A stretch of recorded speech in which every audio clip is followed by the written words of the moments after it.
Chamacos, ya estamos de regreso a la Posilga. Lo prometido es deuda, chamacos. Hace un momento les platicaba que el maestro César Mata iba a estar con nosotros, toda una celebridad en el campus San Luis Potosí, toda una celebridad entre el mundo académico el área académica de psicología, una persona muy preparada, muy querida por los chamacos, muy entrañable y por eso, precisamente por eso, me atreví a invitarlo.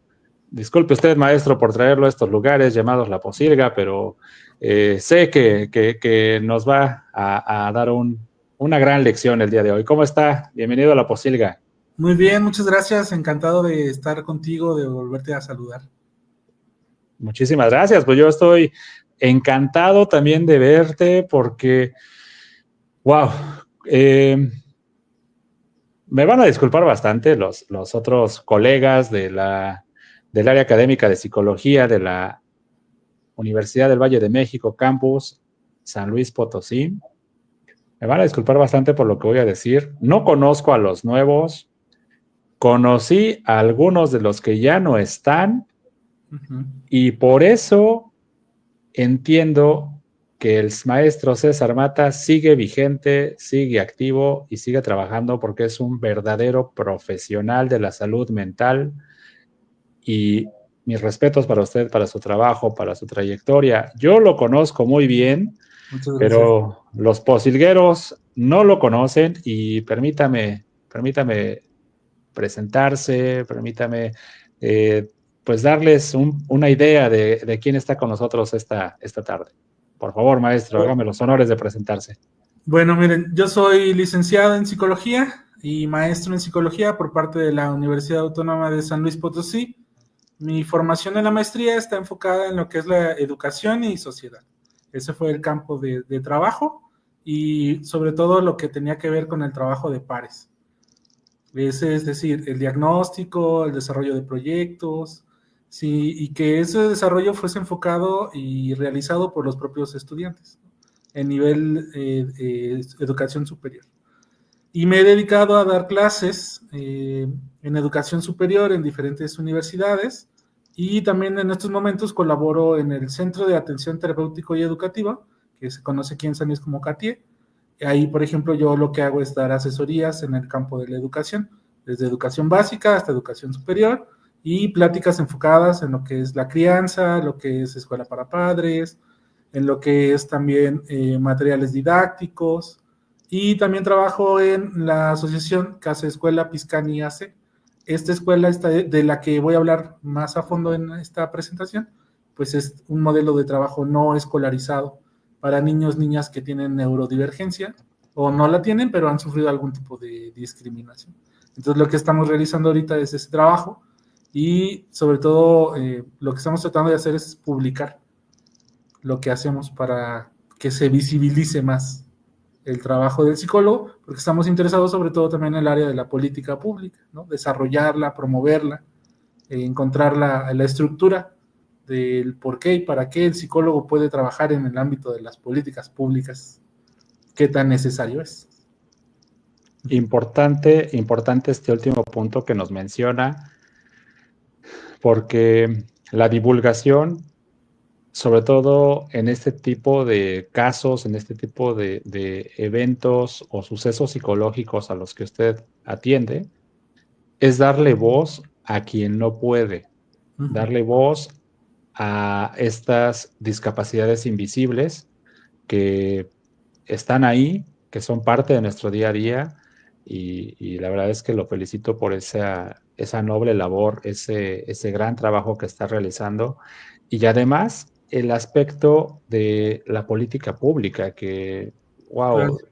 yo lo he dicho varias veces y también lo he dicho aquí en La Posilga.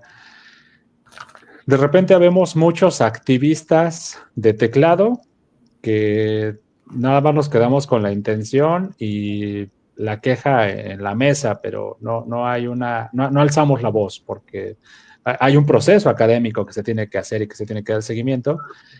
Y afortunadamente hay académicos como usted, psicólogos comprometidos con la vocación, con la profesión de ser psicólogo, que dan cuenta y rinden cuenta del trabajo que se tiene que realizar. Entonces, sin más preámbulo, vamos a escuchar precisamente, ahora sí ya la presentación formal, al maestro César Alejandro Mata Vázquez con este tema que se llama Cultura de Paz y No Violencia en Educación No Escolarizada. Adelante, maestro, yo me bajo del escenario, pues se queda usted con los posilgueros y que le vaya muy bien. Muy bien, muchas gracias. Bueno, pues el tema del día de hoy que les quise presentar es esto de la cultura de paz y no violencia en educación no escolarizada, lo que implica entender un poco, pues primero qué es la cultura de paz y hacia dónde se dirige, y también lo que es la educación no escolarizada y cómo aplica en nuestro país, ya que existen algunas circunstancias y situaciones donde esta educación no escolarizada se hace presente y es necesaria no solo para aquellas personas que no tienen acceso a un sistema regular, ya sea por algún tipo de discapacidad, pueda hacer esta visible o no, y también para aquellos que en algún momento pues no han logrado adaptarse, ¿no? No hay niños, niñas, adolescentes, personas adultas que no han logrado o no logran adaptarse del todo a un sistema escolarizado que tiene cierta estructura de trabajo, enfocada sobre todo en pues, los planes y curriculares, ¿no? La manera en cómo está diseñada, por ejemplo, ahora la nueva escuela mexicana para el trabajo con niños, niñas y adolescentes. Sin embargo, todavía hay mucho trabajo que hacer en esa área. Y la educación no escolarizada puede representar una manera de poder seguir educándose, de continuar con el desarrollo no solo académico, sino también integral, socioemocional, que puede ser favorecedor y que no únicamente está diseñado para aquellos que tengan alguna discapacidad, no, les digo, pueden ser neurodivergentes o neurotípicos, ¿no? Y poder convivir también, porque el espacio de una educación no escolarizada no implica que no puedan convivir todos y todas de una manera sana y adecuada. Entonces, primero, en esta parte de entender lo que es la cultura de paz, pues tendríamos que considerar cómo lo estamos viendo, es decir, qué es lo que apreciamos de la paz como tal y lo que es esta cultura, ya que es algo que se ha venido trabajando hace un tiempo para acá y que se ha querido fomentar en diferentes espacios y que en ocasiones nos cuesta trabajo entender cómo funciona o a qué sí le llamamos paz o a qué no, sobre todo en esta parte de entender el derecho del otro, ¿no? Del que, con quien convivo, y cómo en esta sana convivencia pues tenemos que desarrollar ciertas, digamos que límites donde la paz sea el eje rector, pero que también no es que la paz implique que no van a existir conflictos o que no van a existir diferencias, sino que es todo lo contrario, entendemos que es una cultura de paz no porque no existan, sino porque las atendemos. Entramos de lleno a reconocer las dificultades, reconocer las problemáticas, reconocer que se requiere la colaboración para que exista paz, precisamente. Como bien lo menciona aquí Jiménez, ¿no? Es el conjunto de situaciones en las que se opta por la no violencia, comenzando por el amor, la dulzura, el cariño, etcétera. Es decir, todos aquellos actos que son propios del ser humano y que muchas veces nos cuesta trabajo exteriorizar. Entonces, en una cultura de paz, lo que tenemos que empezar a hacer precisamente es externalizar o dejar por enterado al otro que existe ese cariño, que existe ese respeto, que existe ese amor, pero que también te voy a mencionar cuando considero que no lo está, que se está traspasando, mejor dicho, ¿no? Es decir, que está bien colocar límites, que está bien decir no me gusta que me hables de esta manera, no me gusta que me malinterpretes, ¿no? Vamos a aclarar las situaciones, vamos a reconocer qué está pasando y con base en eso pues ir construyendo juntos, ¿no? Sobre todo en los escenarios escolares es importante que dentro de la sana convivencia que se fomenta y dentro de la sana convivencia que se quiere de alguna manera desarrollar, pues existan espacios para que la discusión, el conflicto se den y pueda de alguna manera permear nuevas estrategias, nuevas habilidades, nuevas formas en las que las personas, niños, niñas, adultos también, puedan pues convivir. Y para ello pues tendríamos que entender que la cultura de paz se basa precisamente en trabajar por la paz. ¿Qué implica trabajar por la paz? Pues trabajar por la paz va a implicar que tengo que poner de mi parte para poder entender al otro, pero primero tengo que reconocer en mí y en mi contexto cuáles son esas circunstancias, situaciones que me llegan a molestar o que pueden hacer que la paz que queremos fomentar y colaborar pues no se haga presente, porque yo la tengo que trabajar primero para mí, conociéndome, entendiendo mis límites, entendiendo el límite del otro, dialogando, ¿no?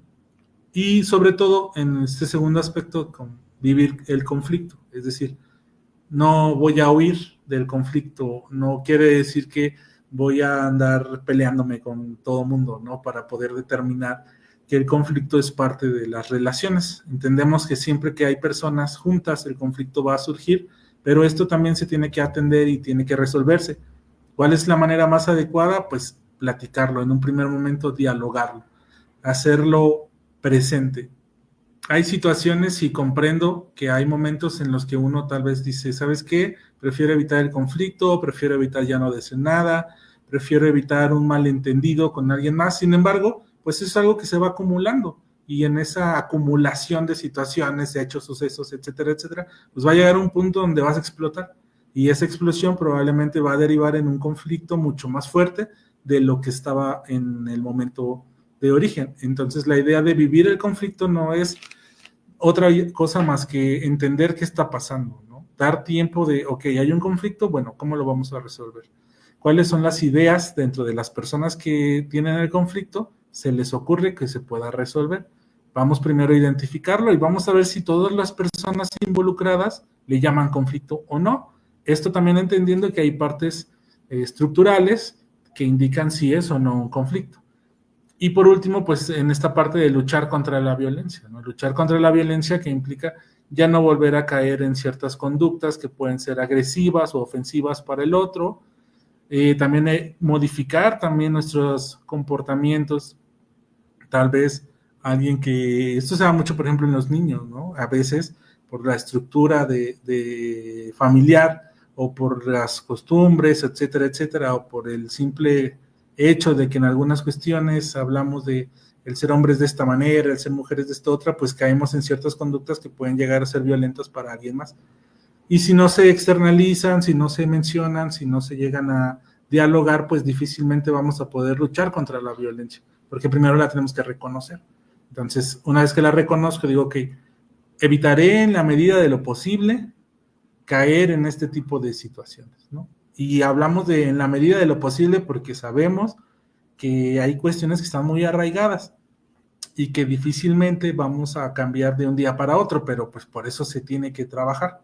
O sea, se empiezan primero reconociéndolas, entendiendo que soy violento y que he sido violento con alguien más, de diversas maneras. Hay varias maneras de ser violentos con las personas, tanto verbal, como psicológica, como emocional, como física, ¿no? Etcétera, etcétera. Y entender que mis conductas provocan esa violencia, ¿no? Aunque son el resultado de algo también que ha venido acumulándose. Pero en un primer momento, pues, reconocerlo. Esto lo vemos ahorita en las escuelas, sobre todo en la parte del bullying, donde hemos visto, y aquí en San Luis hay muchos casos reportados, sobre todo en escuelas públicas, de que el bullying es algo que se está incrementando, pero también la manera en la que se está violentando. Es decir, se ha ido creciendo y se ha ido incrementando la manera en cómo se ataca y se agrede a otra persona, ¿no? Sobre todo en los menores. Y que lo que hay que trabajar precisamente es entender que la violencia es primero parte de la estructura social. Ha estado y va a seguir estando, pero no implica que no la pueda reconocer y que no pueda trabajar para que no exista o para que vaya disminuyéndose, ¿no? Y volvemos a, en la medida de lo posible, porque tenemos que reconocer que en algunos momentos todos hemos cometido actos de violencia hacia un otro. Y muy probablemente lo vamos a seguir haciendo, ¿no? Pero primero es reconocerlos y después trabajarlos. ¿Cómo le puedo hacer yo? Y pues esto se vuelve un ciclo, trabajar por la paz nuevamente, vivir el conflicto, luchar contra la violencia y así sucesivamente. No implica que les digo esto vaya a tener un fin, sino es ir reconociendo poco a poco, porque vamos mejorando como personas, vamos mejorando nuestro entorno, vamos mejorando nuestras relaciones. Y esto implica y también invita a que con quienes convives, con quienes estás actuando, pues pueda tener una repercusión en sus contextos, ¿no? Es decir, con las personas con las que ellos también a su vez se desenvuelven y así sucesivamente. En la educación, sobre todo en las escuelas con niños, el trabajar desde los aspectos socioemocionales pues es favorecedor porque ayuda mucho a este ciclo. Sin embargo, también luego nos damos cuenta que los contextos en los que se desenvuelven familiares, sociales, etcétera, pues no son los más favorecedores. Y ocurre esto, entonces regresan y es como si vivieran en dos mundos, ¿no? Un mundo en la escuela donde hay ciertas normas, ciertas reglas, ciertas características, ciertos diálogos que se abren para que la paz esté presente, pero luego vamos a otros escenarios donde no son escuchados, donde no se les toma en cuenta, donde no se les pide opinión alguna, sino simple y sencillamente pues se habla de esas infancias que no son escuchadas y que luego vienen y replican. Entonces vuelve muy difícil poder determinar cómo funciona esta parte de la paz cuando en unos lugares hay ciertas características, pero en otros lados pues no se está dando de la mejor manera. Y bueno, aquí vamos a reconocer, al menos, si bien es cierto que dentro de lo que ahora se está encontrando como tipos de paz, hay una gran variedad que ahora se está haciendo presente y yo en estos momentos pues les hablaré de estas 4. Es paz negativa, positiva, cultural y una paz neutra, que dentro del desarrollo, del trabajo que en unos momentos les voy a estar hablando, pues se trabaja, ¿no? Se hace y se fomenta para que vayan entendiendo y reconociendo cómo funcionan. En un primer momento, pues tenemos esta paz negativa, ¿no? Hablamos de que es paz negativa porque se caracteriza porque no existe una violencia que se considere directa, es decir, no te pego directamente o no te ataco verbalmente, o sea, no te digo yo a ti cosas hirientes sobre todo o humillantes, sino que lo hago de manera indirecta, ¿no? Es decir, es una paz negativa porque aparentemente todos estamos bien, pero no es verdad, ¿no? Simple y sencillamente falta ahí una chispa que detone para que esto pueda prenderse y otra vez se convierta en un, digamos, en un lugar poco grato para alguien que es atacado constantemente, ¿no? Es como estas indirectas que luego a veces te están diciendo, ¿no? Te dicen, no, es que no te lo digo directamente, ¿no? Pero está presente de alguna manera, o esta paz negativa también en el sentido de decir que no estoy siendo violento contigo, o que no te estoy agrediendo, porque tal vez lo estoy diciendo hacia otro lado, ¿no? O porque estoy hablándolo con alguien más, pero al final de cuentas pues te estoy atacando, ¿no? Y es una paz negativa en la que creemos y consideramos que no estamos siendo ofensivos, sin embargo, pues es latente que está ahí presente, ¿no? Es decir, sabemos que en cualquier momento algo puede pasar, algo puede crear alguna situación de conflicto y que tendríamos que empezar a entender que ese conflicto puede derivar en algo mucho más grave o en algunas heridas que pueden ser provocadas hacia otras personas. Después tenemos lo que es considerado como la paz positiva, que bueno, y se clasifica en cuanto a la ausencia de violencia estructural que se enmarca por el contexto, las creencias, las políticas, entre otros aspectos que envuelven las instituciones. Esta paz positiva se relaciona mucho con lo que sucede a nivel institucional, es decir, las instituciones, todas las instituciones tienen ciertas normas y ciertas reglas, pero también dentro de ellas hay inmerso algo que es la cultura, ¿no? La cultura institucional implica que, si bien es cierto, hay una serie de normas y reglas que se caracterizan por el comportamiento de los sujetos, no, esto en ocasiones no viene, digamos, plasmado de forma explícita en la interacción, sino es algo que se va reconociendo cuando uno entra a una institución, cuando uno empieza a formar parte y se da cuenta que hay ciertas, digamos que ciertos comportamientos y ciertas ideas también, ciertas creencias que pueden llegar a ser ofensivas, que pueden llegar a ser violentas con los mismos sujetos, que pueden llegar inclusive a promover este tipo de violencia dentro de las mismas instituciones, pero es una cuestión institucional, es decir, no es que yo como sujeto traiga este tipo de situaciones, sino es que también la misma institución pues la va fomentando de alguna o de otra manera, ¿no? Te va diciendo que así son las cosas y que se van estructurando de esta forma y que así son, ¿no?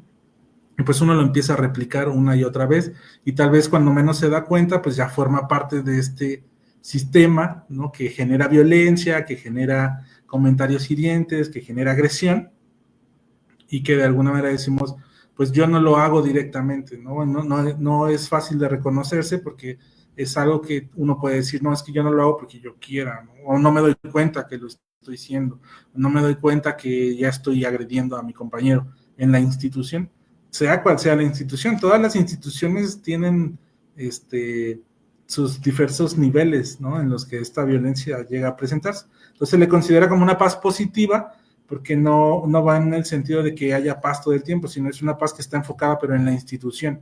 Institucionalmente hablando, pues deben de crear ciertas características, ciertas estructuras, ciertas formas de trabajo en las cuales la paz y la no violencia, pues sea la base, de acuerdo con el derecho humano también, para poder mantener una relación sólida y de sana convivencia.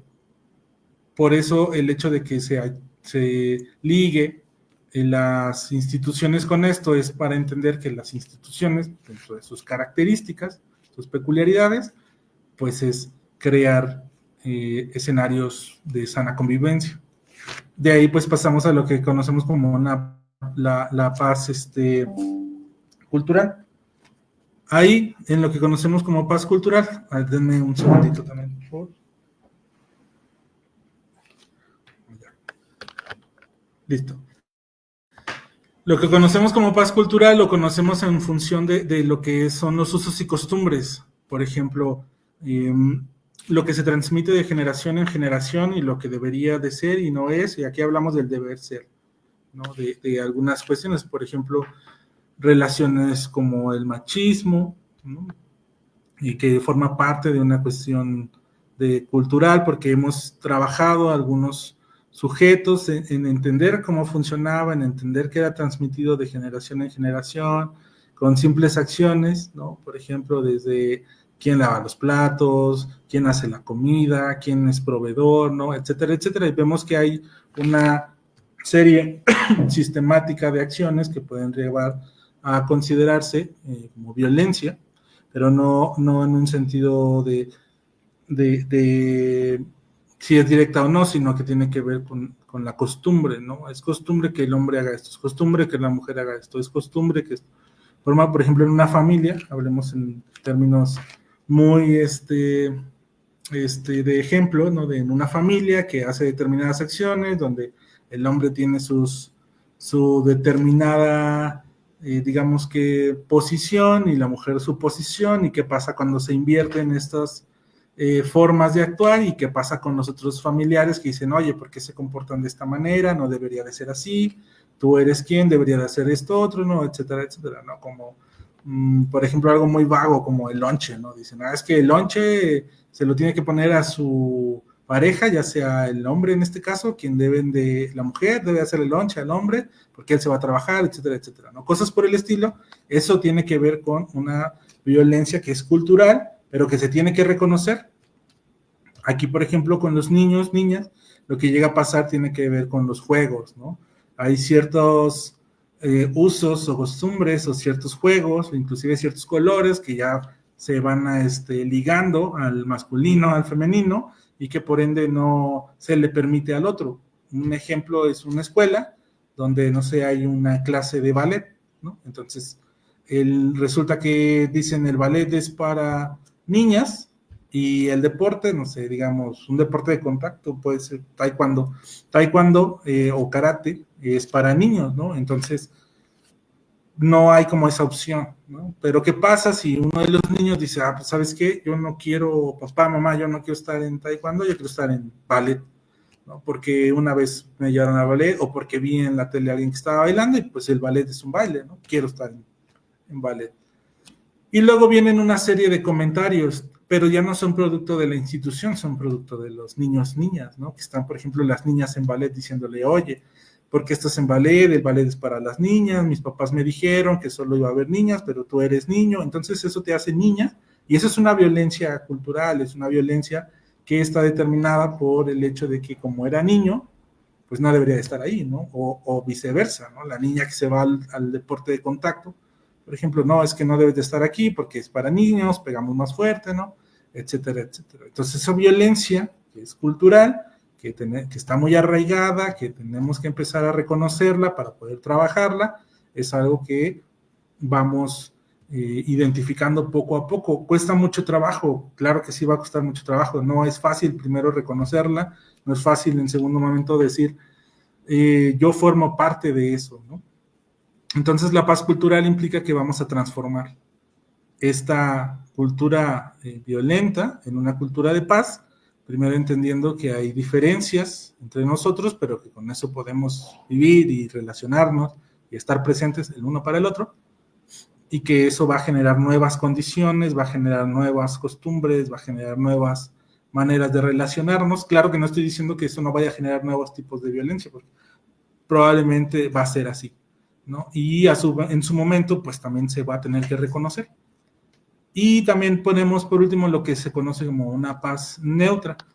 Esto, bueno, lo que nos ayuda a la paz neutra, o lo que se entiende, pues es que profundiza en aspectos culturales y simbólicos. Esta cuestión simbólica, desde el punto de vista de Bourdieu, pues es entender que hay ciertas formas, maneras, palabras, trabajos, estructuras que simbólicamente van generando un pensamiento que puede llegar a ser violento con el otro a un nivel cultural.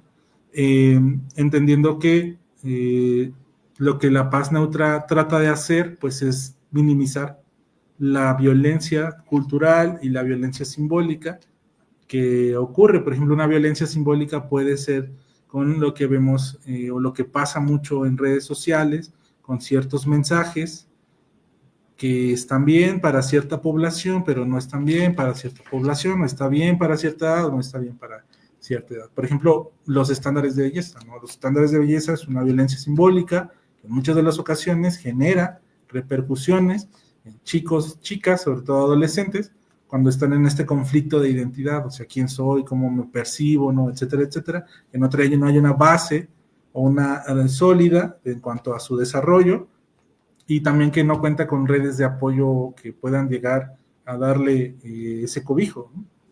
Entonces imaginémonos que vienen estos mensajes y ahí entra la parte simbólica. Es un símbolo, sí es un símbolo, porque te está dando ciertos estándares, ¿no? Con, por ejemplo, todo lo que surgió en redes con los filtros, etcétera, etcétera, para las fotos y demás, pues eso forma parte de una violencia cultural, simbólica, ¿no? Etcétera, etcétera. Entonces, analizar todos estos tipos de paz también, y que todos forman parte de la sociedad, y que cuando estamos relacionándonos con otros, vemos que se hacen presentes y que están ahí, y que lo que tenemos que hacer, pues en un primer momento, es reconocerlos. ¿Qué vamos a hacer una vez que se reconozcan? Empezar a trabajarlos. ¿Cómo los vamos a trabajar? Pues bueno, primero vamos a empezar a entender cómo están funcionando, ¿no? Cómo se están haciendo presentes y cómo estamos colaborando para que eso suceda.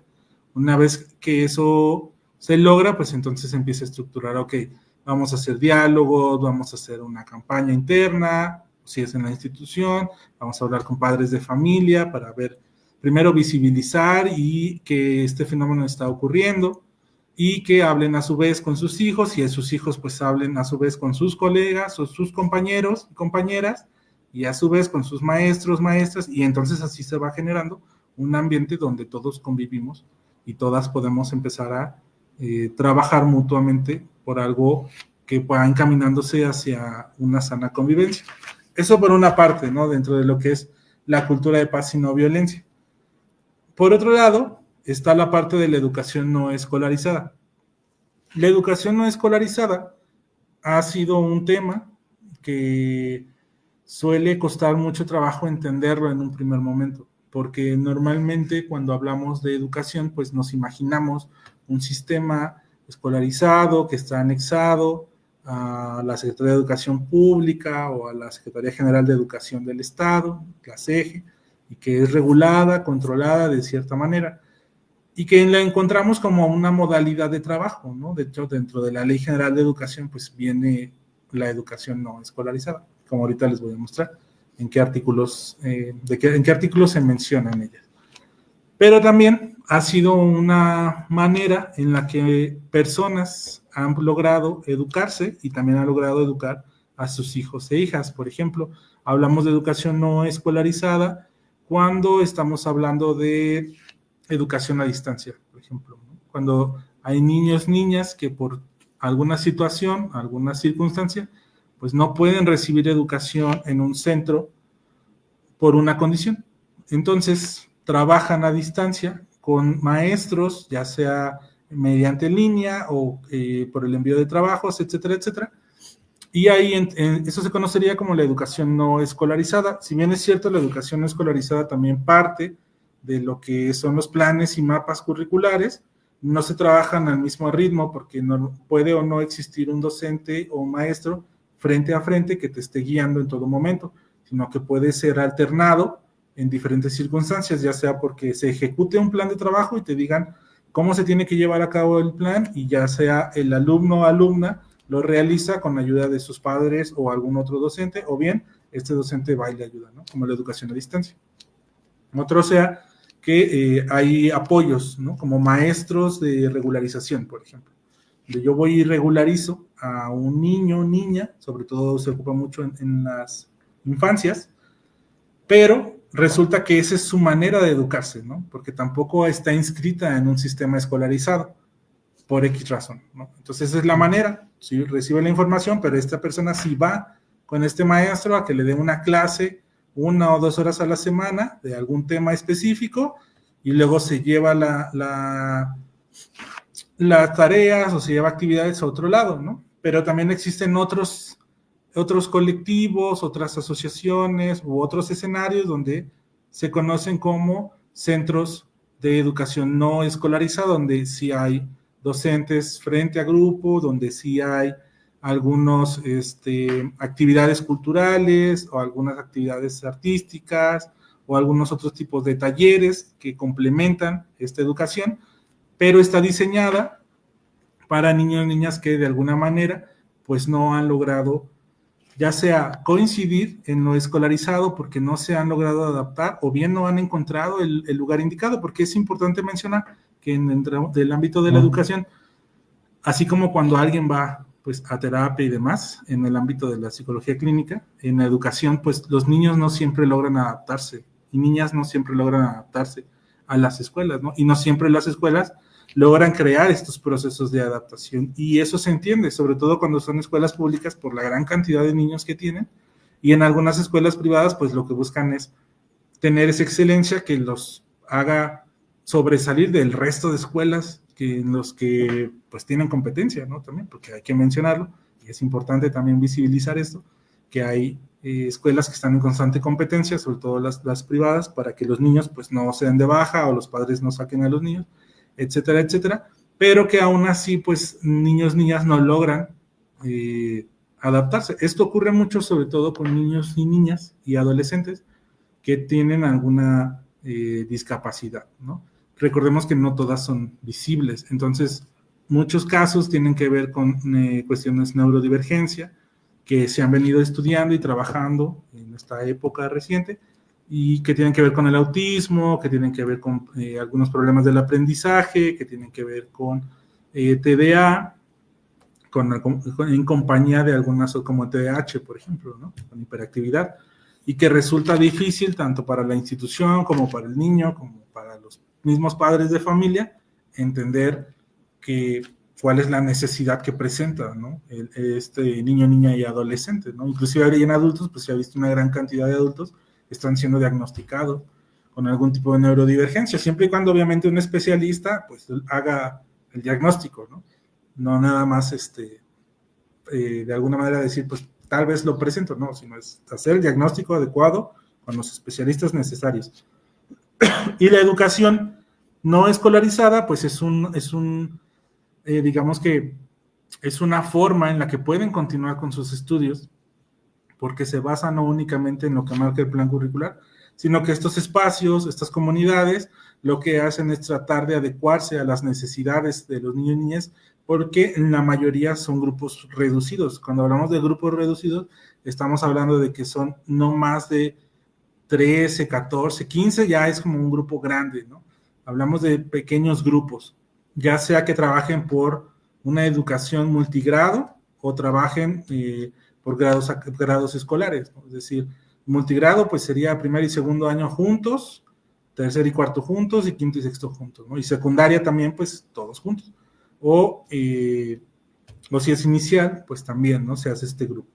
Pero son escenarios que les van representando una manera de lograr que estos niños, niñas, adolescentes, pues continúen con la educación. Ahora bien, dentro de la parte de lo que es la educación no escolarizada, hay una, dentro de los tratados internacionales que se rigen en México, pues estamos con todos aquellos que la UNESCO marca como parte importante de apoyo y desarrollo para la educación. Aquí encontramos la clasificación internacional normalizada de la educación, que la vamos a encontrar como CINE, por sus siglas, de la UNESCO, y ahí habla de la educación no escolarizada y la coloca dentro de lo que conoce como educación informal. Y menciona que la educación no escolarizada, dice, pues representa una alternativa o un complemento a la educación formal de las personas dentro del proceso de aprendizaje a lo largo de la vida. Con frecuencia se plantea como una forma de garantizar el derecho a la educación para todos. Es una manera en la cual todos se pueden educar y todas se pueden educar.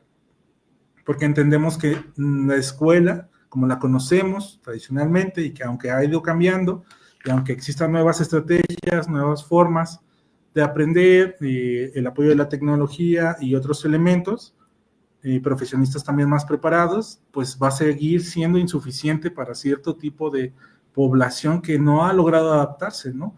Y que también es importante mencionar que hay papás preocupados dentro del ámbito de la educación que dicen no me gusta cómo está este sistema educativo y encuentran estas alternativas. Y bueno, dentro de la ley de educación, la ley general de educación, la que rige actualmente en nuestro país, encontramos también que la educación no escolarizada está presente dentro del artículo 35, que está vinculado con las modalidades de estudio, reconocen la educación no escolarizada como una modalidad en la cual puedes llevar a cabo tus estudios, sobre todo, y lo destaca más en la educación inicial. Sin embargo, pues se ha estado trabajando en algunos estados de la República para que también eso se pueda trabajar en educación básica que contempla primaria y secundaria. Y bueno, además de mencionar que ahí contempla la educación abierta y a distancia. Este artículo, y dentro del capítulo segundo, que se llama denominado del tipo de educación básica, el artículo 37 le comprende como un tipo de servicio junto con la educación inicial. Entonces, como psicólogos y psicólogas, siempre va a ser importante también que entendamos cómo funciona la ley en los ámbitos en los que nos estamos desenvolviendo. En este caso, en el tema de la educación, tener presente lo que es la Ley General de Educación y la Ley Estatal de Educación, donde quiera que te encuentres, reconocerla, saber qué sí puedo hacer, qué no puedo hacer, porque parte de esta estructura y del origen de muchos de los, podríamos decir, dificultades que se presentan y que nos toca atender como psicólogos y psicólogas, pues vienen desde ahí. No nada más es crear nuevas formas de atención, sino también es atender la parte originaria, ¿no? La estructura que tiene que ver con la política pública.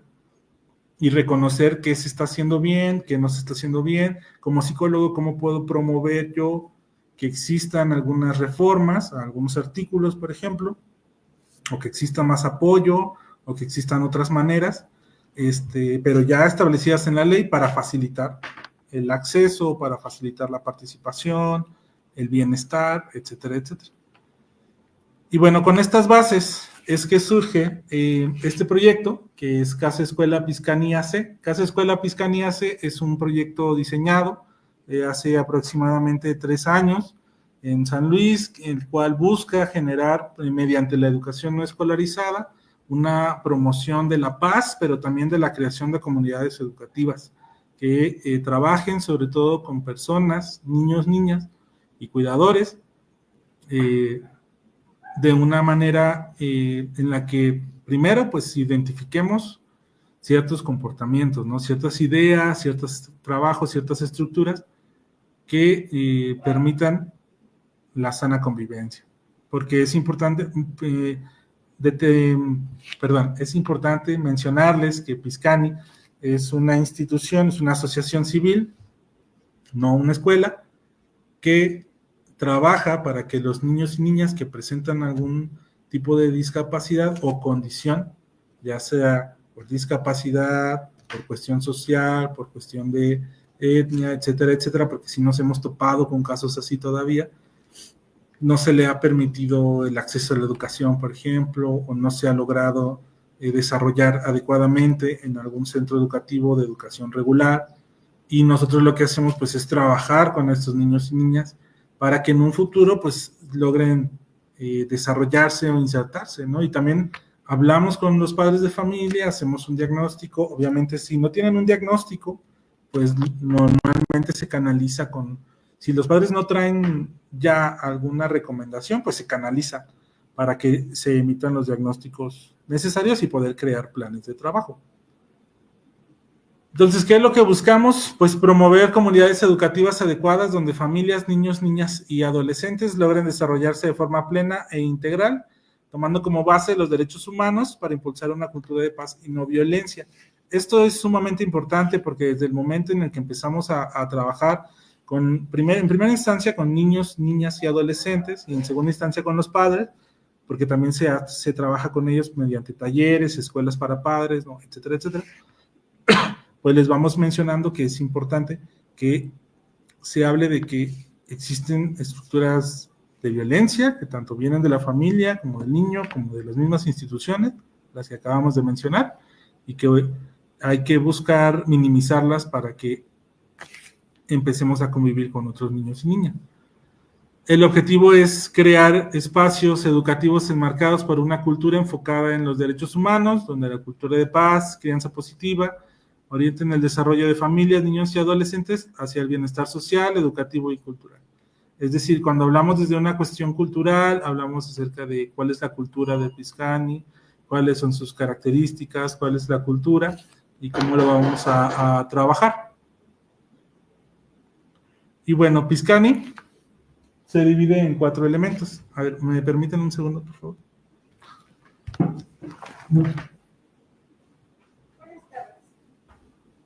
Diana Araceli. Diana Araceli. Sí.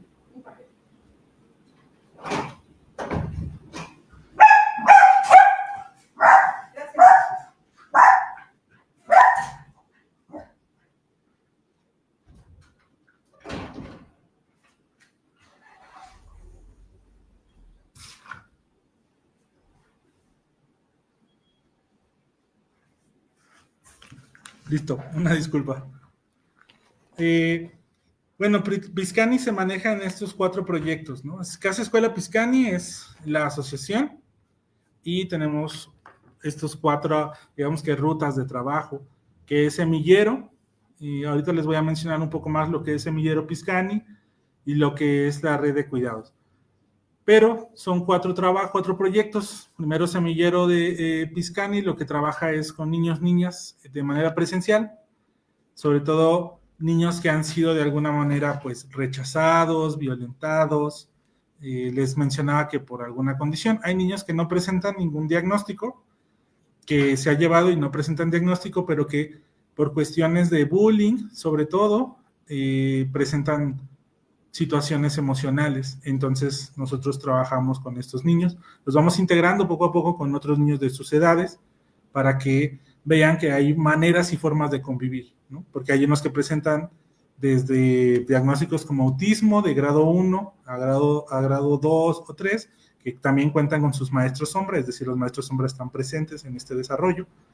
Hay también niños que tienen TDA, hay quienes tienen autismo y TDA, por ejemplo, hay otros que no tienen ninguna condición y aprenden a convivir con estos niños, ¿no? Y la manera en cómo lo hacen es por medio de la orientación y la guía de aquellos maestros y maestras que están ahí presentes y especialistas. Proyecto Pluma, que está enfocado en trabajar con aquellos que realizan educación a distancia, donde se planifica de manera didáctica qué se va a hacer, pero también se le enseña a quien va a estar encargado de la educación cómo llevarla a cabo. La red de cuidado para cuidadores es otra de las instancias que estamos trabajando y que, bueno, ahorita hay algunos proyectos como este que se tuvo que pausar. Sin embargo, está diseñada para quienes cuidan. Hemos visto también que normalmente quien cuida queda a veces de lado, se preocupa mucho por quien está cuidando, pero no existen apoyos para los cuidadores. Entonces, esta red de cuidado para cuidadores está diseñada sobre todo para aquellos cuidadores de niños, niñas y adolescentes que presenten alguna condición de discapacidad, independientemente del tipo de condición que tengan, pero que puedan recibir ayuda psicológica, orientación psicológica, mediante la participación de grupos de apoyo, de grupos de autoayuda, ¿no? Etcétera, etcétera, pero que podamos ir de alguna manera, no digo que resolviendo situaciones, pero sí al menos sentir que hay una red de personas que te apoyan, ¿no? Y con las que tú puedes estar presente y que pasan por situaciones muy similares a las tuyas, pero que además pues es un lugar seguro, ¿no? Lo que buscamos es que sea un lugar seguro. Y las brigadas de acompañamiento. Las brigadas de acompañamiento se basan en talleres culturales y artísticos en los que se trabajan sobre todo cuestiones socioafectivas, ya con los niños, niñas y padres de familia, pero por diversos talleres. Pueden ser talleres desde, por ejemplo, ahorita los que se estaban realizando tenían que ver con ajedrez, cartonería, se estaban realizando algunos de pintura, se estaban realizando algunos de elaboraciones ¿cómo se llama?, de alebrijes, ¿no? Cosas por el estilo, que lo que busca pues es que más bien también se vayan desarrollando otras habilidades en niños y niñas, pero que también sirvan de manera de expresión. Y bueno, lo que se hace, sobre todo en la parte de semillero, en esta convivencia que intentamos hacer, creando esta cultura de paz mediante procesos de educación no escolarizadas, es esto: atención educativa académica de manera presencial, que es semillero, para combatir el rezago educativo generado por condiciones de desigualdad de niños, niñas y adolescentes. Hay instituciones que nos han invitado, escuelas, sobre todo para hacer diagnósticos y entender cómo están siendo presente la desigualdad. Es decir, yo pienso, y lo mencionan de esa manera, yo pienso que estoy tratando a todos y todas las niñas de forma igual, pero en la práctica resulta que no es así. Resulta que tampoco estoy siendo inclusivo, porque entendemos la inclusión, y de lo que nos han comentado entiendo la inclusión como esta parte donde atiendo al niño con discapacidad de igual manera, pero no hago este proceso de ajustes razonables, ¿no? Entonces la inclusión, y aunque es complicado y lo sabemos y lo entendemos, esta parte de realizar ajustes razonables de acuerdo a las habilidades, de acuerdo a su desarrollo, sabemos y entendemos que en ocasiones puede sonar como muy utópico, sobre todo en las escuelas por la cantidad de trabajo que tienen. Sin embargo, vemos que hay unos lugares en los que sí se puede trabajar esto, ¿no? Tal vez desde lo no escolarizado, que es donde nosotros hacemos estos ajustes, para que, digamos que los niños que no han logrado sobresalir académicamente digan, es que no puedo, no, sí puedes, solo que desde otra visión, desde otra postura, desde tus propias características, desde ahí. Y bueno, también con la finalidad de lograr el desarrollo, así como aquellas infancias que por diferentes circunstancias no lograron adaptarse, ¿no? Hay algunas, como les repetía, que no presentan alguna condición, simple y sencillamente no lograron adaptarse, ya sea porque no lograron socializar con algunos otros niños o niñas, o porque sufrieron violencia. Ahí teníamos una niña, por ejemplo, que ella tiene algunos problemas de lenguaje, pero estos problemas no es porque ella presente problema de lenguaje como tal, es que la persona que la crió tenía un problema de lenguaje. Entonces ella habla como habla la persona. Ya se le han hecho estudios, ya se le han hecho algunos tipos de diagnósticos también para determinar si era algo fisiológico, para ver si era algo psicológico también, y no, pues ya profundizando, nos dimos cuenta que la persona con la que esta niña había crecido, pues así hablaba porque ella sí presentaba un problema de lenguaje. Entonces así empezó a hablar, ¿no? Y eso le trajo problemas en otras escuelas y no hablaba. La manera en cómo se comunicaba con nosotros era escribiendo. Ella escribía sus mensajes, ella escribía lo que te quería decir y no dialogaba contigo. Lo que nosotros hacíamos era darle su espacio, decirle que hablara como ella hablaba, que no tratara de fingir su voz, que no tratara de ser quien no es, y que mediante esa convivencia ella se empezó a soltar, empezó a hablar más, inclusive habló después de que ya quería ser periodista, ¿no? Y cosas por el estilo, porque había una chica con la que convivía que le gustaba toda esta parte de la difusión de medios, y fue muy interesante su proceso, pero sabemos y entendemos que en algún momento pues va a volver a un sistema regular, donde probablemente se vuelva enfrentado a estas situaciones, y lo que hacemos es generar estas herramientas a través de la socialización para que pueda regresar a un sistema y obviamente se hace el acompañamiento psicológico, y el acompañamiento médico si es necesario, psiquiátrico también si es necesario, porque también hay otros niños que llegaron con muchos medicamentos y por medio del trabajo diario, por medio de la paciencia, por medio también de algunos trabajos con los padres de familia, pues poco a poco su consumo de los medicamentos que los psiquiatras les dejaban, pues ha ido disminuyendo, pero también se debe a la regulación de las conductas, ¿no? Es decir, la manera de trabajarlo poco a poco.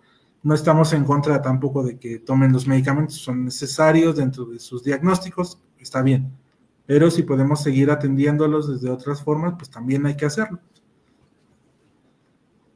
Y en este sentido, pues bueno, mucho de lo que trabajamos tiene que ver con el aprendizaje mediante juegos, que lo hagan a su manera, que sean estudiantes que se preparen para un futuro, pero que el juego es algo que los tiene que caracterizar en el sentido de hasta donde ellos mismos puedan. Tienen que reconocer cuáles son sus habilidades, cómo las pueden desarrollar, cómo las van a explotar y hasta dónde pueden o no hacer algo, ¿no? Y en caso de que no puedan, ¿quién les puede ayudar?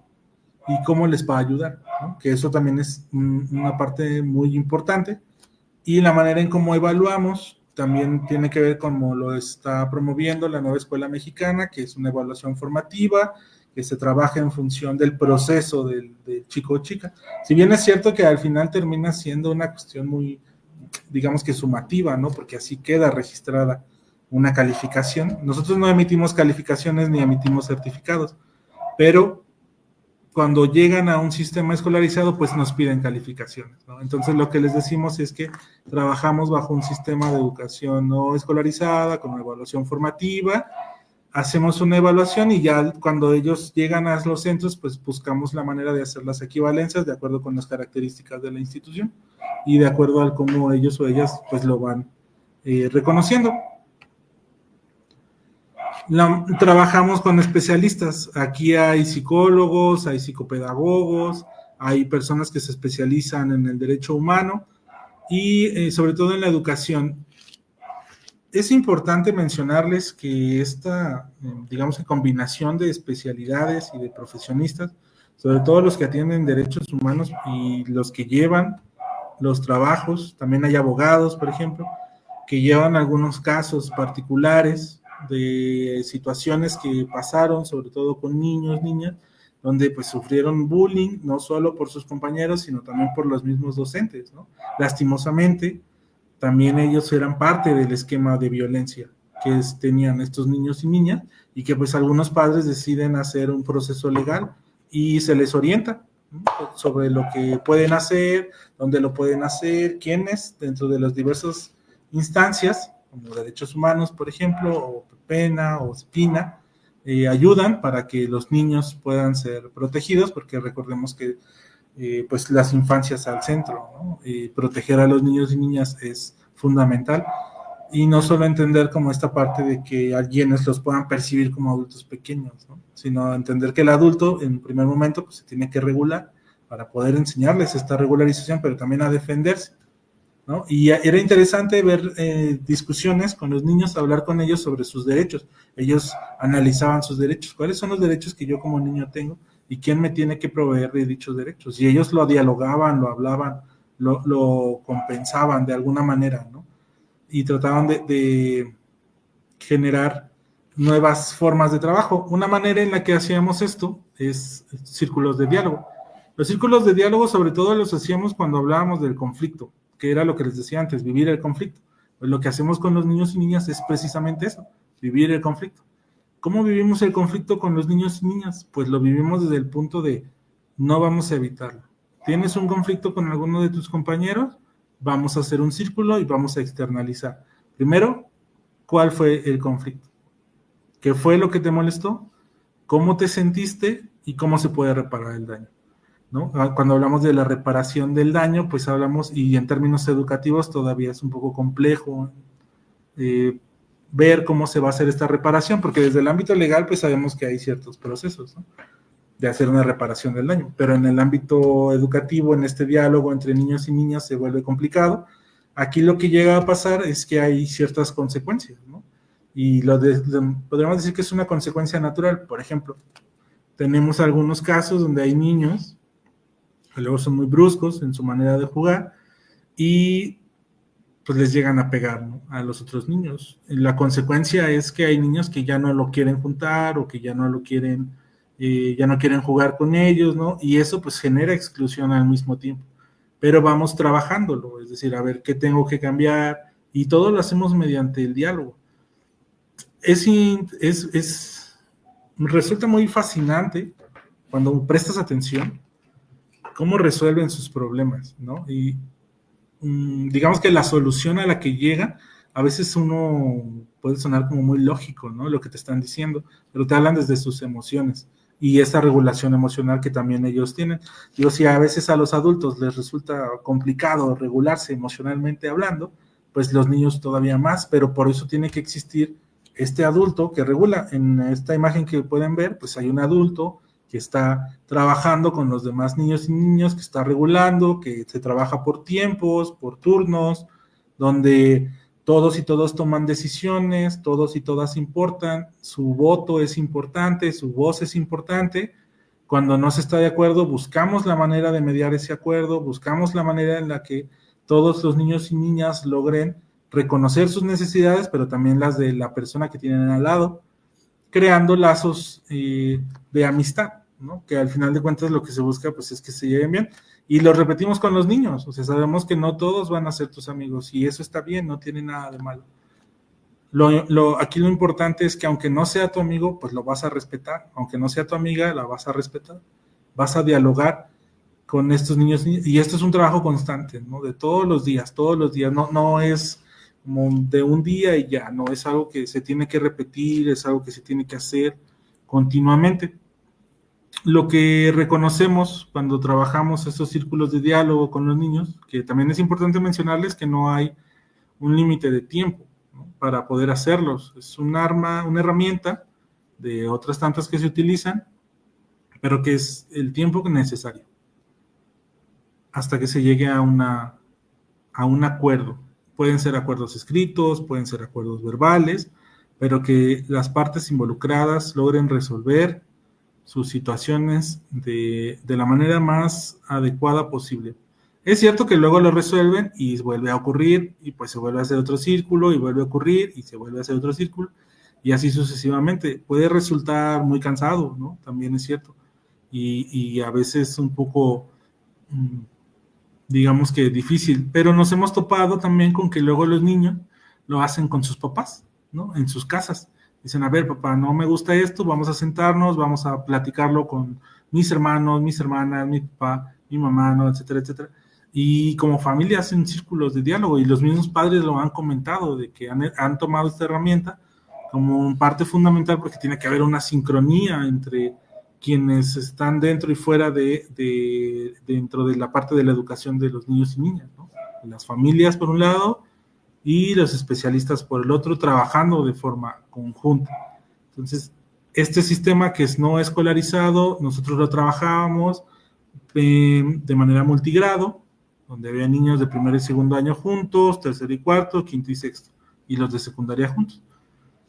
Y se volvía una manera muy compleja de trabajo, ¿no? Hay personas que llegaban a la asociación con esta idea, ¿no?, de vamos a hacerlo, vamos a trabajarlo, y entraban y veían como todo lo que ocurría adentro, y pues ya no regresaban, ¿no? Muchos ya no regresaban porque no, pues se daban cuenta que no era tan sencillo, o sea, no es lo mismo, y ellos a veces lo comentaban, verlo teóricamente, alguna condición, situación, allá tenerlo ahí presente, ¿no?, y trabajarlo todos los días, todos los días. Entonces, esto es parte de lo que hemos estado haciendo.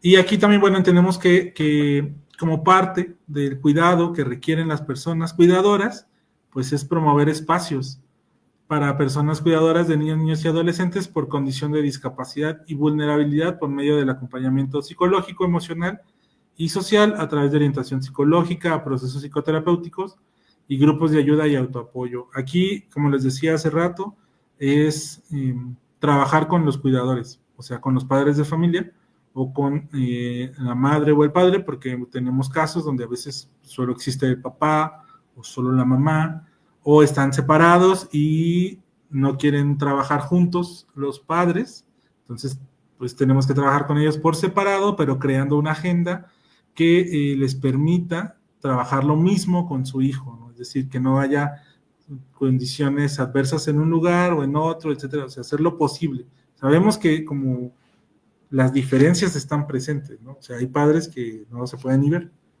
madres que no se pueden ni ver, pero nosotros hacemos hincapié en el cuidado de los niños y niñas, y que para que como cuidadores puedan lograr su cometido, que es trabajar la crianza, pues también tienen que cuidarse ellos. Eso es fundamental. Si no lo hacen, pues entonces, ¿cómo van a querer cuidar a alguien si ellos no se cuidan? Suena a veces muy lógico, ¿no? Pero también es cierto que quienes cuidan no se dan el tiempo para cuidarse, y eso es algo preocupante en diversos escenarios, porque nos hemos topado con algunos padres que por no cuidarse en unas cuestiones emocionales, pues derivaron en algunos problemas de salud mental graves, y a su vez pues tuvieron que buscar quién cuidar a sus hijos mientras ellos estaban atendiendo, ¿no? O sea, son situaciones que se van haciendo más complejas de lo que parecería en un primer momento, pero la idea es que esta red de cuidados esté conformada por especialistas en psicología, en psiquiatría, en medicina, en otros campos del área de la salud, y que ayuden y sean benéficos también en apoyo de estos talleres, y que pueda ser digamos que un trabajo transversal, ¿no? Con diferentes espacios y escenarios.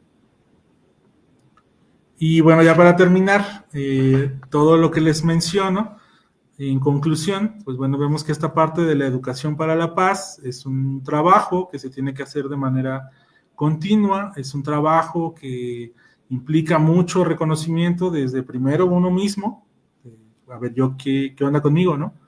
Cómo lo estoy viendo, cómo lo percibo, quiénes son los que tengo alrededor y cómo lo vamos a trabajar.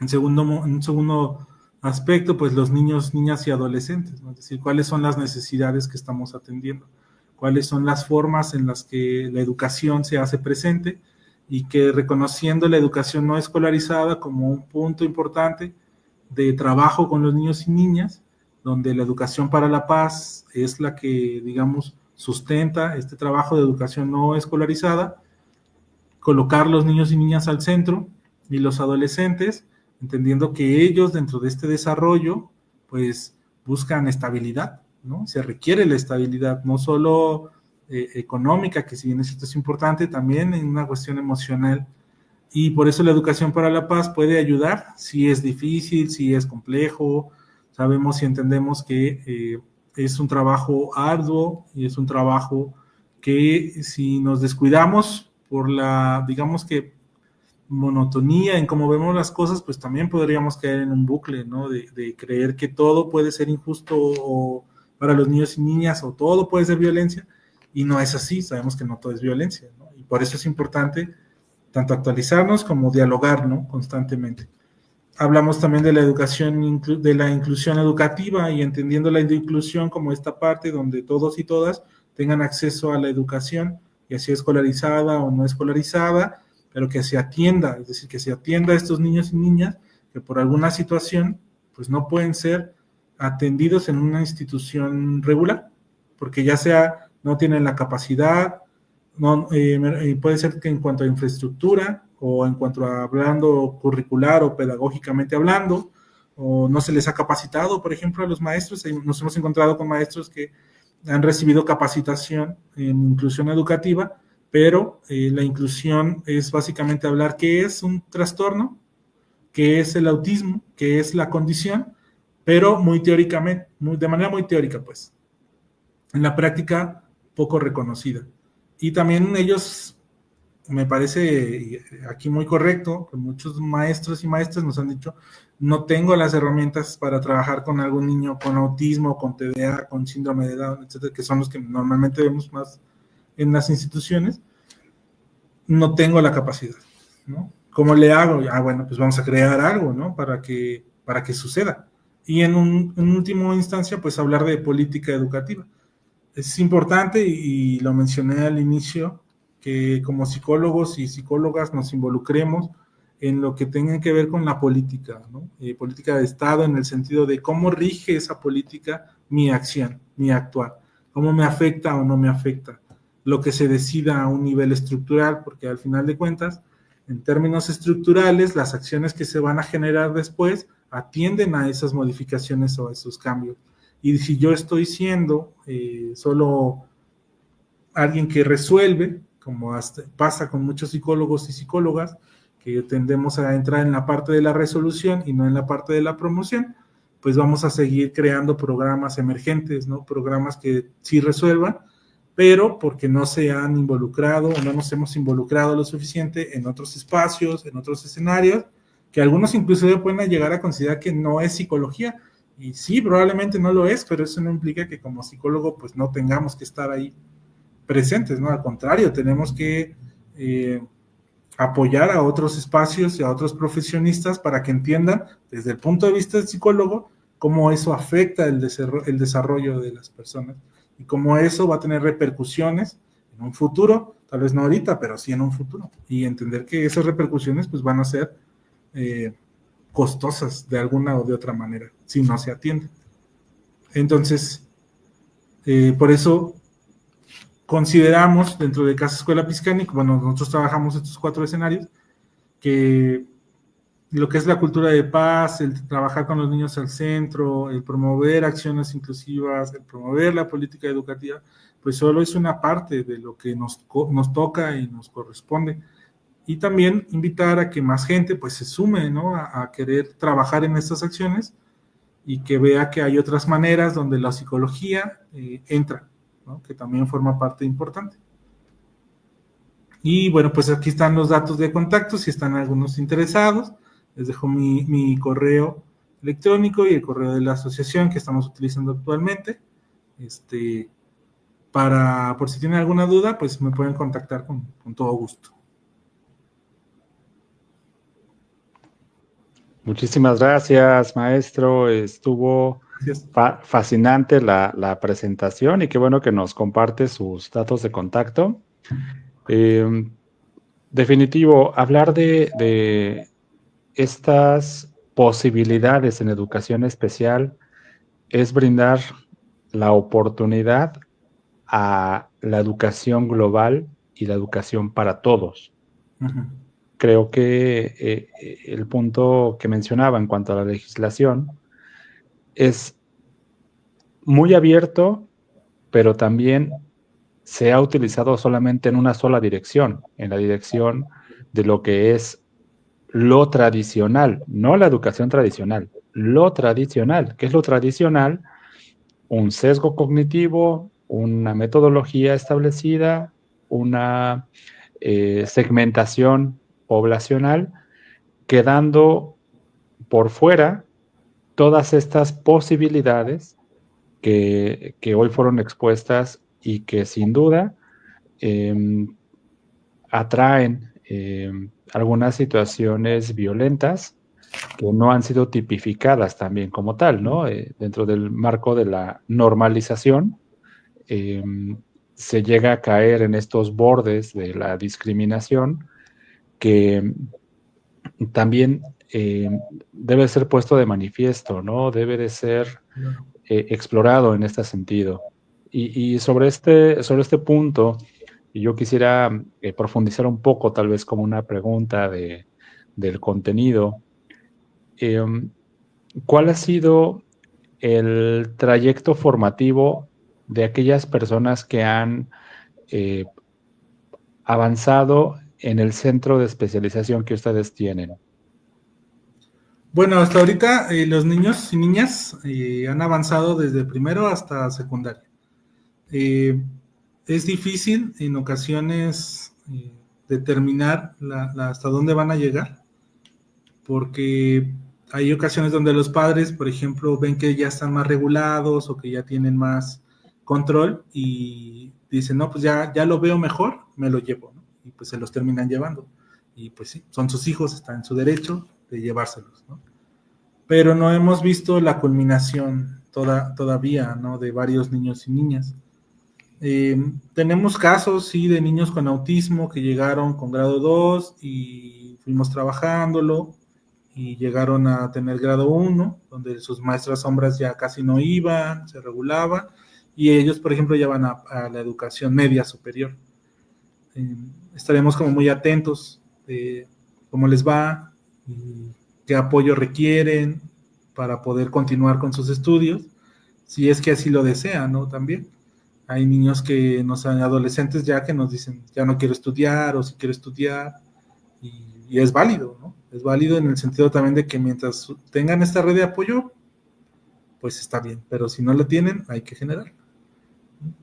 Exacto, y tener en cuenta de que van a crecer. Cito tal vez un caso muy particular de dos personas que conozco, adultos, profesionistas ya, más jóvenes que yo, por supuesto, tal vez en el rango de edad que esté usted o tal vez un poco más pequeños, que fueron diagnosticados cuando eran pequeños con TDAH.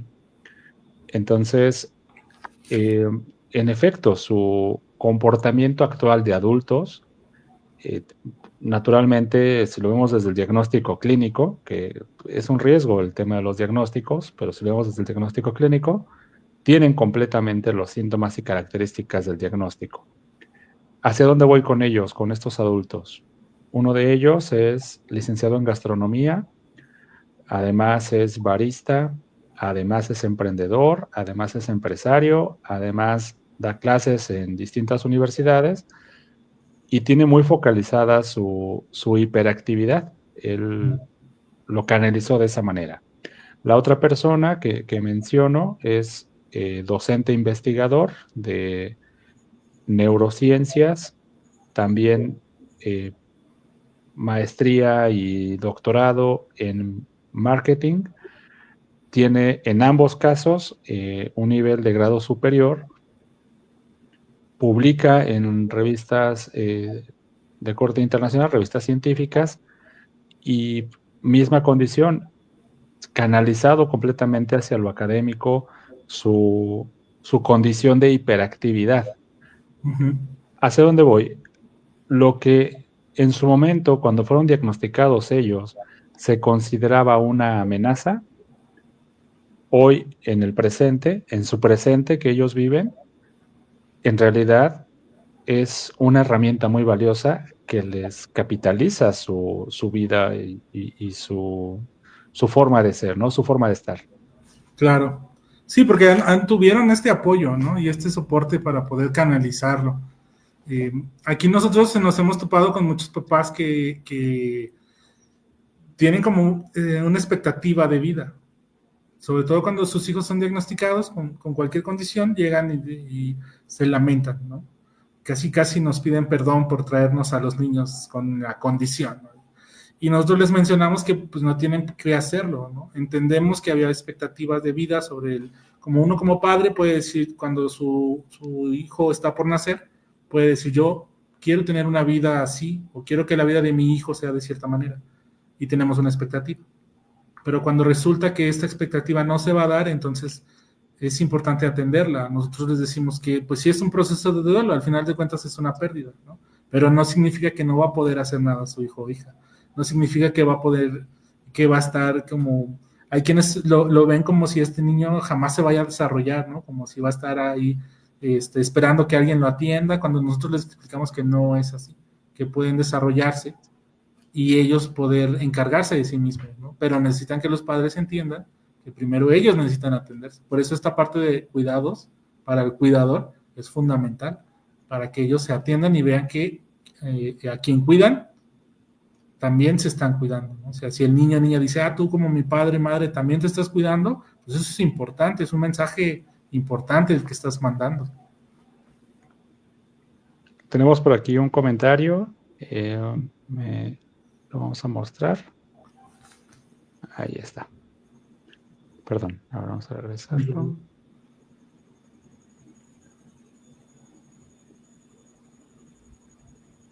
Hay un delay en el comentario. Ahí está, ya se quedó fijo.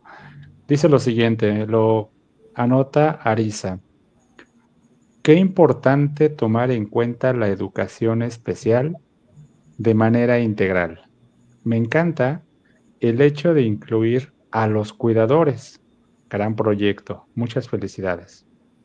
Muchas gracias, Arisa. Sí, es lo que debemos incluir.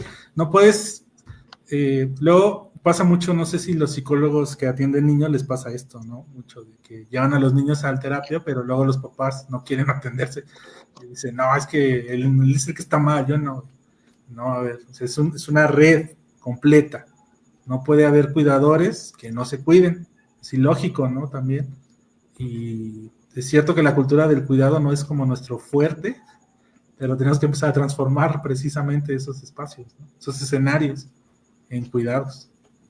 Y que además son, ante esta negativa tal vez del padre de familia o del cuidador, dejémoslo en el cuidador, ante esta negativa de por qué yo ser intervenido, creo que hay una ventana de oportunidad en el hecho de que no estoy siendo intervenido para mí.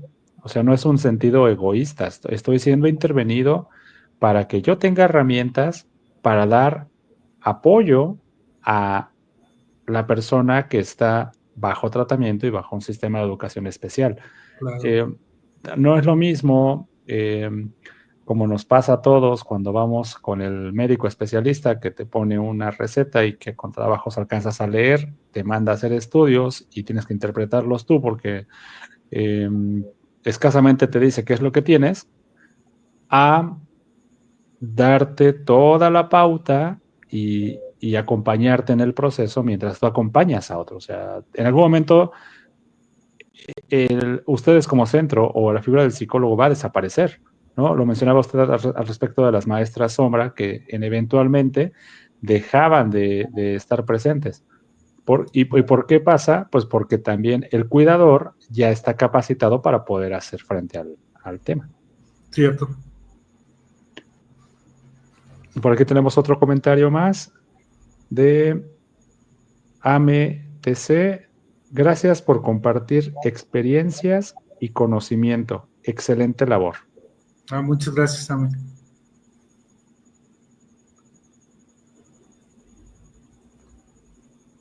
Y yo aquí tengo una duda, no sé si venga al caso o no, pero la expreso. ¿Cuántos centros hay, por ejemplo, en San Luis Potosí? No pensamos de manera global, pero ¿cuántos centros hay que brindan este apoyo? Mira, no sé cuántos con exactitud existan, ¿no? En San Luis. De las características que yo te estoy mencionando, como el nuestro, creo que solamente éramos 2. Ok. Pero la diferencia es que nosotros nos enfocamos más en el desarrollo socioafectivo de los niños y niñas, y los otros centros se enfocan más en el ámbito académico, es decir, que si adquieran lo que el mapa curricular dice que tienen que adquirir.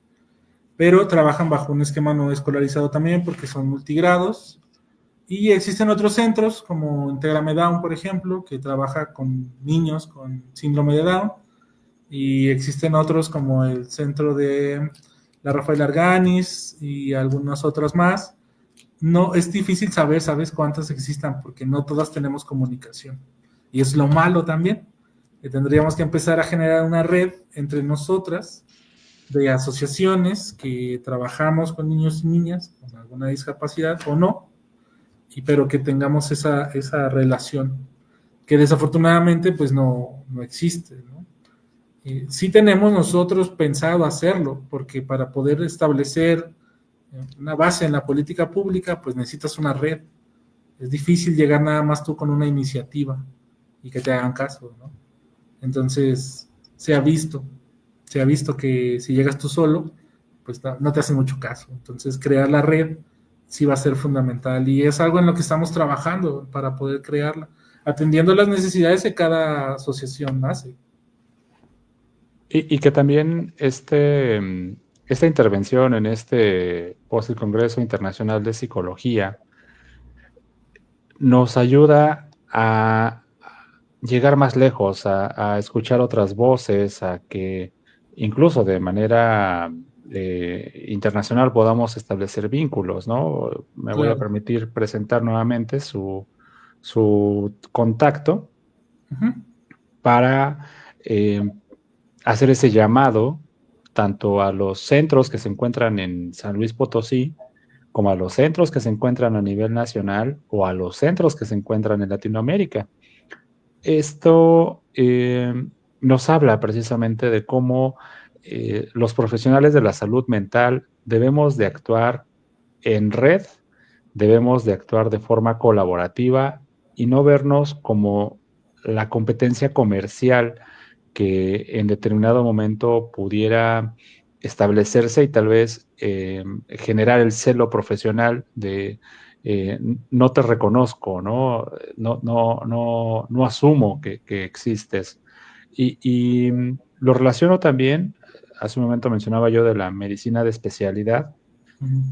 Por ejemplo, pensemos tal vez en un ortopedista que tiene necesidad de proveedores, por ejemplo, un centro hospitalario donde genera el tema de las cirugías, también tiene vínculos con una clínica de rehabilitación, también tiene vínculos con una casa proveedora de artículos de ortopedia y no necesariamente el especialista ortopedista será el mismo que te dé el servicio de rehabilitación y el mismo que te dé el servicio de herramientas de ortopedia.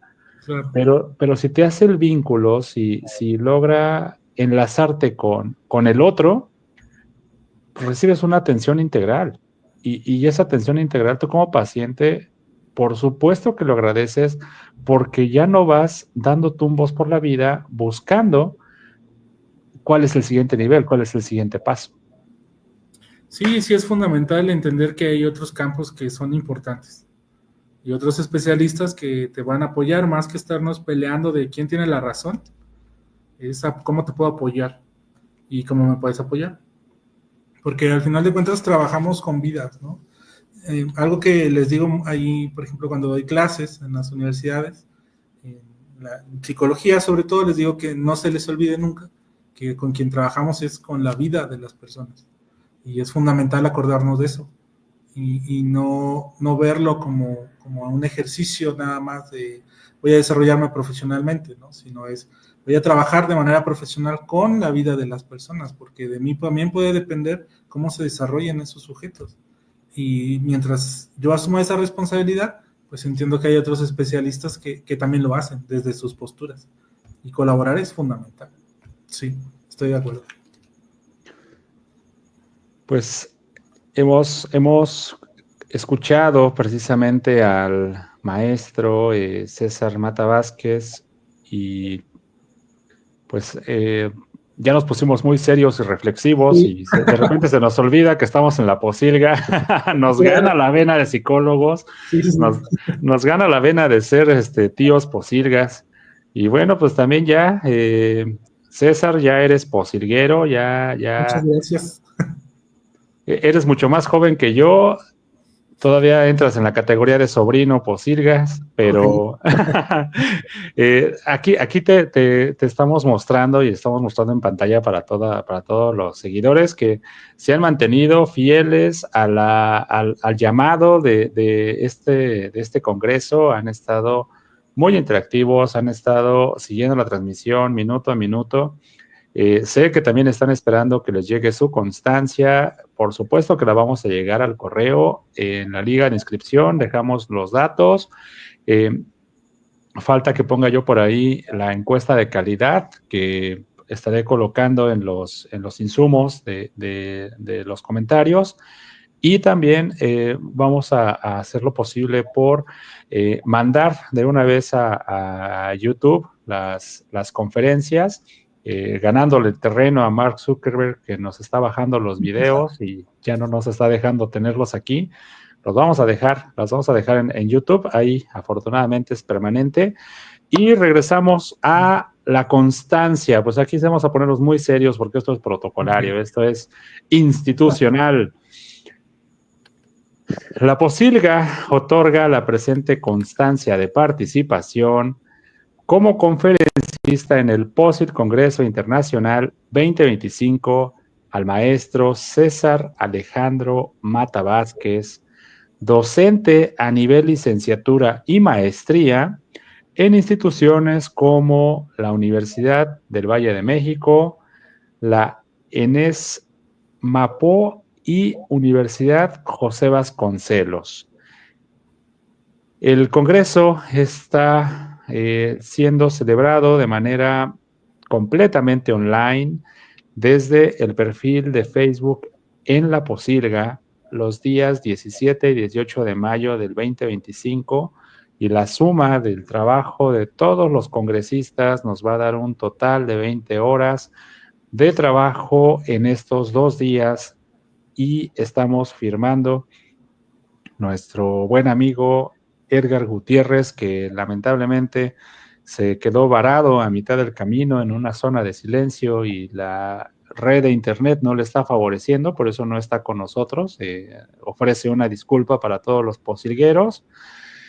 Lo firma Edgar Gutiérrez y lo firma un servidor, Carlos Gutiérrez, pero díganme, tío Posilgas, porque los días que transmito Posilga, híjole, me desconecto de cargos, funciones, instituciones y anexas, porque me gusta estar aquí con el gusto de hacer psicología.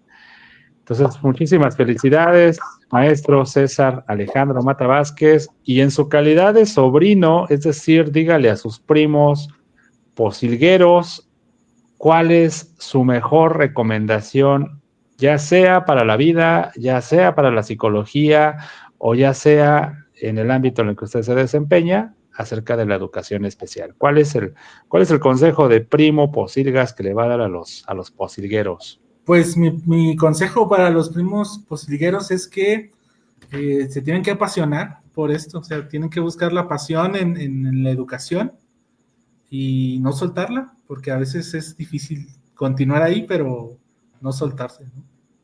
Esa sería la mejor recomendación, tener pasión y no soltar el ámbito de la educación para nada, ¿no? Eso sería, aunque es difícil, pero ahí estamos. Muy difícil, pero creo que lo estamos siguiendo, ¿no? Sé que aquí están presentes algunos estudiantes de psicología. AMETC es precisamente alumna de Edgar, y tengo claridad de que está en Universidad Milenio, si no me equivoco. Entonces, pues esta recomendación es buenísima, o sea, apasionarnos por lo que hacemos es una bendición, ¿no? Ser psicólogo, definitivo, es un don de Dios. Sí, totalmente. Pero requiere también mucha paciencia para muchos escenarios. Ay, sí, totalmente. Sí. Y también para tolerar a los ortodoxos que andan por ahí también. queriendo hacer de las suyas. Y bueno, no vamos a hablar de los que no están, pero sí vamos a disfrutar los que sí estamos. Muchísimas gracias, César Mata estuvo con nosotros en La Posilga. No se vayan, mis estimados posilgueros. Esto no se acaba hasta que se acaba. El día de hoy ya tuvimos hace un momento a Rebus, ya lo escuchamos hablando de tipificación, hablando de las cuestiones de intervención para personas no hablantes del español en cuanto a procesos de valoración psicológica desde la perspectiva del peritaje, ¿no? Desde el peritaje del Poder Judicial. Entonces, curiosamente, este Congreso está tomando un tinte de diversidad, curiosamente, sin marcar una línea más que el decir sentir para crear. Nos hemos estado inclinando hacia un sesgo porque eso es lo que hoy en día está en boga en la psicología, lo que estamos hablando en este Congreso. Definitivo, tarde o temprano lo van a estudiar nuestros chicos, o nos va a tocar a nosotros enseñarlo a las siguientes generaciones. Esta transmisión está a punto de concluir, pero continuamos a las 8 de la noche con una propuesta. Advierto, en este tema de la diversidad, va a romper el estereotipo de el contenido que llevamos hasta este momento. Es un podcast que próximamente vamos a escuchar en La Posilga, se va a sumar a nuestra barra de contenido, 440 Podcast. Es una iniciativa de Germán Nava Macías, de Franco, que los escuchamos a ellos en Niebla de Guerra, y en esta ocasión impulsando a un par de jóvenes estudiantes de la carrera de psicología de la Universidad Toyancingo, decidieron armar entre todos el podcast 440. El primer episodio que se va a ser estrenado desde aquí es acerca de esta banda legendaria de Beatles. Y advertencia parental: hay 2 o 3 palabrillas por ahí que se les escaparon a los muchachos, no se las quise censurar, disculpen ustedes, la Posilga no se hace responsable por esos comentarios, son de quien los emite, pero bueno, con eso cerramos este sabadito. Mañana domingo hay una jornada muy intensa, haciendo recapitulación de qué viene mañana. 9 de la mañana, no nos vamos a ir a misa, nos vamos a venir aquí a la Posilga. Si quieren, vayan a misa, llévense sus audífonos, que nos perdone papá Dios, pero tenemos una conferencia buenísima sobre psicooncología. Ya en la Posilga, en el Congreso del 23, hablábamos de psiconefrología. En esta ocasión vamos a hablar de psicooncología, y una conferencia buenísima, egresada de la Autónoma del Estado, trabaja en el Hospital General, naturalmente en el área de oncología, y es una propuesta que traemos acerca de la intervención en pacientes que lamentablemente tienen cáncer o algún padecimiento asociado al cáncer, y sus familias. Entonces arrancamos con eso el día de mañana. También va a haber participación de los posilgueros más pequeños. Déjeme decirte, César, que ahora que cambié de rumbos, ahora que me encuentro en el campus Veracruz, me tocó pasar de licenciatura ejecutiva a licenciatura tradicional. En licenciatura tradicional me tocó ser privilegiado en recibir a los psicólogos de nueva generación, recién saliditos del horno. Tengo un grupo por ahí de pequeñitos, no los puedo llamar de otra manera, son pequeñitos para mí, para nosotros. Esos son los posilgueros más pequeños, y aún en esa condición de ser los más pequeños, son los más aguerridos. Van a participar con un foro acerca de la cultura del narcocorrido, o más bien la apología del narcocorrido. Vamos a darles chance. Son nuevos en esto de la psicología, se están aventando a su primer gran salto, y justo como decía por aquí nuestro primo Posilgas, no hay que dejar de estudiar, hay que seguir echándole ganas. Y yo les decía a los muchachos que lo que prueben en esta memoria gráfica, en esta memoria digital, el día de mañana, lo van a poder evaluar cuando vayan en 9º semestre. Claro. Y van a poder revisar hacia atrás y van a decir sí o no, pero ya cuando lleguen a 9º lo van a poder evaluar. Después de ellos, otros posligueros pequeños también van a estar participando. En este año estuvimos invitando a chicos más jóvenes que nosotros, con un caso bastante especial. Déjame platicarte, César, si me lo permites. Ángel Guevara es un chico con discapacidad. Él me tocó recibirlo en aquel entonces en la Universidad Toyancingo. Recuerdo mucho la dificultad para la marcha. Él trae una situación motriz, algunas deficiencias que ha ido trabajando con sus terapeutas. Venía de un centro escolar que además había aplicado discriminación hacia su discapacidad, porque le prometieron que sus clases iban a ser en planta baja, y resultaba que lo canalizaban al tercer piso del edificio, sin rampas de acceso y, bueno, anexas. No voy a decir el nombre de la institución, él si lo querrá decir adelante, yo no tengo por qué hablar mal de las escuelas. Pero Ángel Guevara me toca a mí recibirlo, yo me voy para San Luis, eso es otra historia. Edgar termina su formación, lo invita como locutor a Eros y Psique, Y curiosamente hubo una transformación, los seguidores de Eros y Psique no me van a dejar mentir, entre el lenguaje que usaba Ángel, y repito, usaba porque era justo, me recuerdo mucho el ejemplo que ponías de la chica, la niña que había aprendido, no era porque tuviera una dificultad. Ángel tenía un lenguaje poco legible, poco audible. En los primeros episodios en los que participó en Eros y Psique.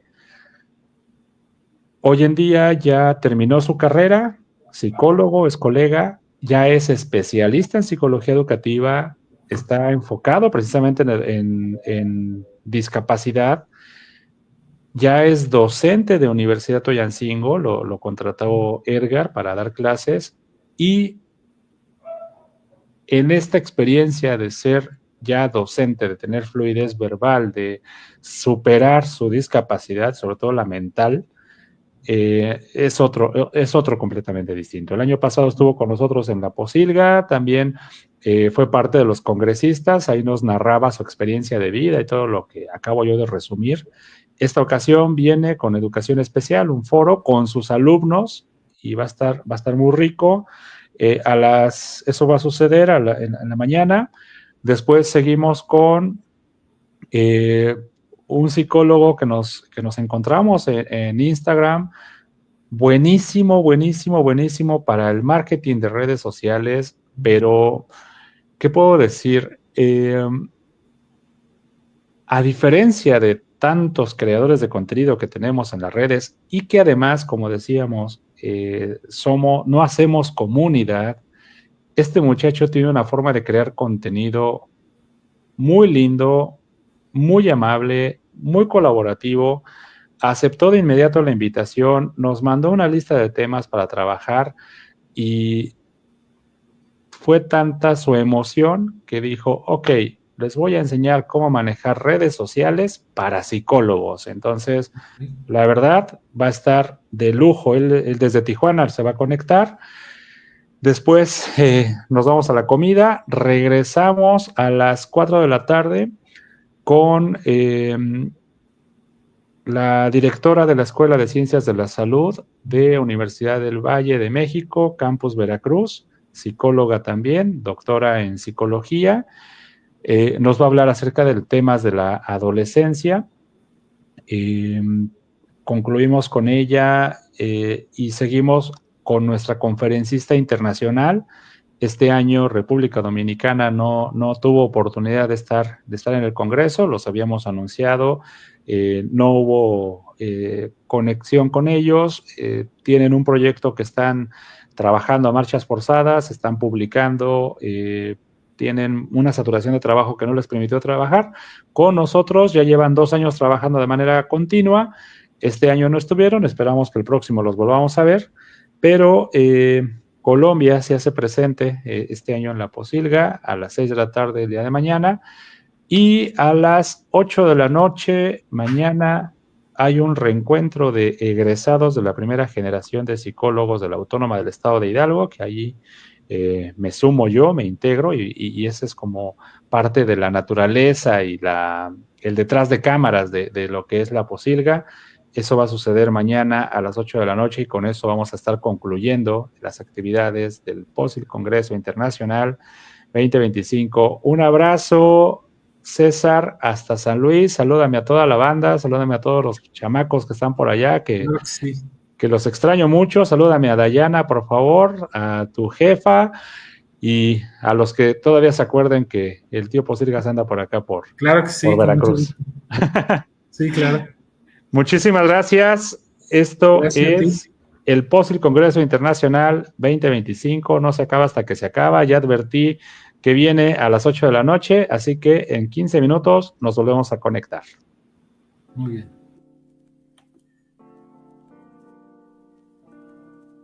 La Posilga es un espacio para la difusión de ideas con impacto social relacionadas con la psicología. Nuestra misión es integrar una comunidad de profesionales de la salud mental que se reconocen a través de la narrativa de sus historias, que se apoyan en el ejercicio profesional y que comparten una misma identidad para el beneficio de la sociedad. Se despide de ustedes el tío Posilgas, Carlos Gutiérrez, y mi amigo Edgar Gutiérrez. Y los invitamos a suscribirse a nuestro canal de Spotify, donde podrán escuchar todos los episodios. Esta fue una producción de La Posilga por el gusto de hacer psicología.